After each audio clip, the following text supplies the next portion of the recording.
अनिल देशमुख हे गृहमंत्री असताना त्यांनी अनेक कारनामे केले असून आता त्यांच्या पायाखालची वाळू सरकल्यानं ते उपमुख्यमंत्री देवेंद्र फडणवीस यांच्यावर खोटे आरोप करीत आहेत। 4 वर्षांनंतर खोटे गुन्हे दाखल करायचे, आमच्यावर मोक्का लावायचा अशा पद्धतीचं काम अनिल देशमुख यांनी केल्याचा देखील आरोप गिरीश महाजन यांनी केलाय। अनिल देशमुख यांनी माझ्यासमोर येऊन समोरासमोर करावं किंवा त्यांची आणि माझी नार्को टेस्ट करण्यात यावी, त्याला सामोरं जाण्यास तयार असल्याचं सांगत गिरीश महाजन यांनी अनिल देशमुख यांनी फडणवीस यांच्यावर केलेले आरोप फेटाळून लावलेत। महाराष्ट्रात जातीपातीचं राजकारण सुरू झालं असून ते न करता विकासाच्या बाजूने उभं राहिलं पाहिजे आणि जे सरकार आपल्या भागाचा विकास करीत आहे त्यांच्या बाजूने उभं राहिलं पाहिजे, तसेच जातीपातीचं राजकारण थांबवलं पाहिजे असं म्हणत गिरीश महाजन यांनी विरोधकांवर टीकेची झोड उठवली आहे। आव्हान आहे, नाहीतर मी याच्या पुढे जाऊन सांगेल की त्यांची आणि माझी नार्को टेस्ट करा, त्यांची माझी नार्को टेस्ट करा।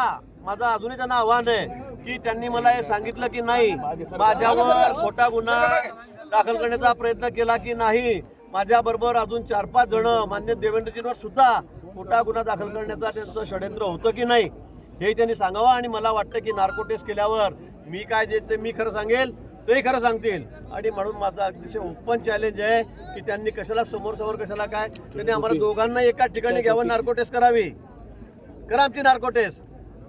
अनिल देशमुख जर नाही म्हणाले तर तुम्ही म्हणाल ती शिक्षा मी भोगेल।